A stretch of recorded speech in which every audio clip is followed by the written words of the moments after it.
পাবনার ঈশ্বরদীতে নিখোঁজের পরদিন বাড়ির পাশের পরিত্যক্ত ভবন থেকে জিহাদ হোসেন নামের এক শিশুর মরদেহ উদ্ধার করা হয়েছে। শনিবার সকালে উপজেলার দাসুরিয়া তেঁতুলতলা এলাকায় একটি পরিত্যক্ত ভবনের জঙ্গল থেকে শিশুটির মরদেহ উদ্ধার করে পুলিশ। নিহত জিহাদ হোসেন ওই এলাকার হাশেম আলীর ছেলে। সে স্থানীয় কিন্ডারগার্টেনের ৩য় শ্রেণীর শিক্ষার্থী ছিল।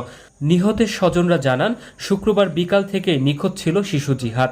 অনেক খোঁজাখুঁজির পর রাতে পরিত্যক্ত ওই ভবনের ভেতরে তার প্যান্ট ও স্যান্ডেল পাওয়া যায়। শনিবার ভোরে গোডাউনের জঙ্গলের মধ্যে বিবস্ত্র অবস্থায় তার মরদেহ দেখতে পেয়ে পুলিশকে খবর দেওয়া হয়।